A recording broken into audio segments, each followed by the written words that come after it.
We have made a ton of progress. Come with me, come check it out. This room is beautiful. 2 machines right here, more machines all along here. 9 style machines just in this tiny little area. We're waiting on some tooling to come in from Haas to get all of them up and running. And then there's the Haas machines. We have a bunch of Haas machines now. This is the UMC 400, which is a 5-axis machine.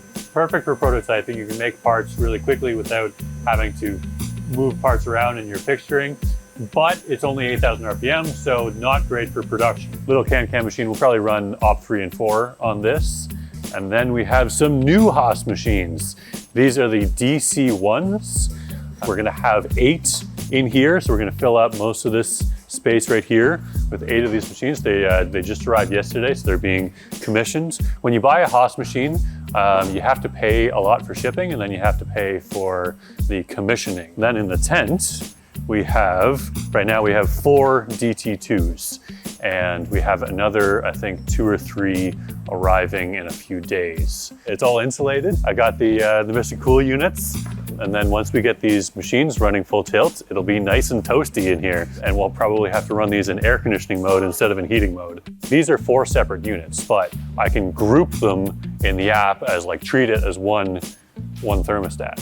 So I can just be like, okay, set the temperature, and it sets all of them. Let's talk about coolant. Each of these coolant tanks takes 55 gallons of coolant. That's more than I can generate in one go. So I have these reverse osmosis filters, generates the cleaner water, it stores it in these tanks, and then I have a booster pump to put it into this little tank.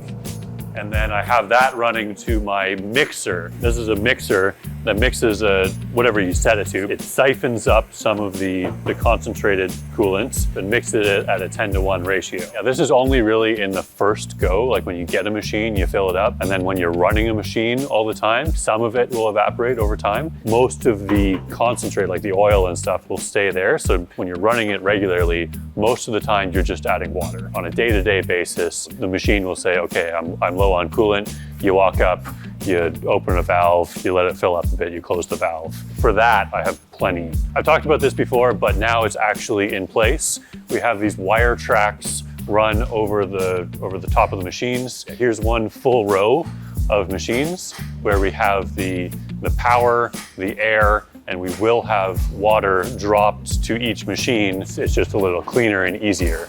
So yeah, we're getting 2 or 3 more in a couple days, so that'll go here, and then some more shortly after that. This is my drawing for the space. It's tight in here, less than 3 feet on this side, and that doesn't include the control panel.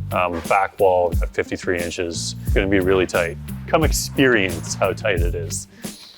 Imagine you have your cart, and yeah, the wall is a little bit flexible. You have your big pallet that, okay, I gotta lift my big pallet into the machine. And this is not a normal setup. This is how many machines can we cram into a tiny, tiny space and get as many spindles running as possible.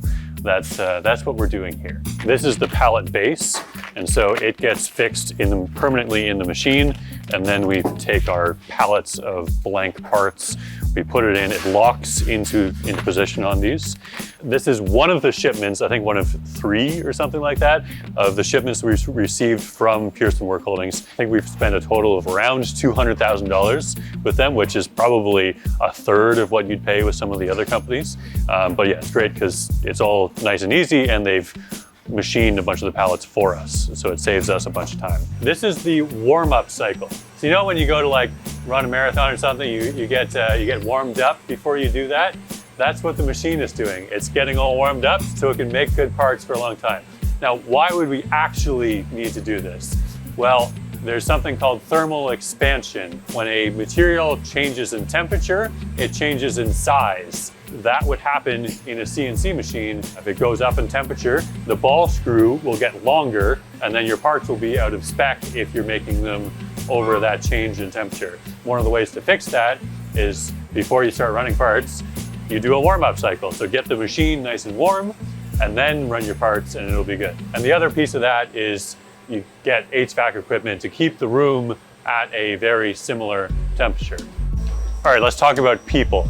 Now, Kickstarter's obviously gone a little bigger than we expected, so we're having to grow the team. The first hire was Corey. He's the production manager. He's responsible for managing the production team, keeping things on track on production, quality control, all that sort of thing. So he's been working on hiring people, helping me with the infrastructure, helping me with getting things up and running. Then we have John, the CNC wizard. Up until now, Ben has been the one doing all of the CNC work, and Ben is still kind of the main guy when it comes to most things Smith blade. John has been helping him, set up machines, run things, work on the program, get the cam figured out a little bit better, get it running a little faster. Then there is the CNC operators. So these are the people that day to day load the parts. So they're the ones that take the blanks, they put them into the pallets, they take the pallet, they put it in the machine, they hit go, they keep the machines running 24/7.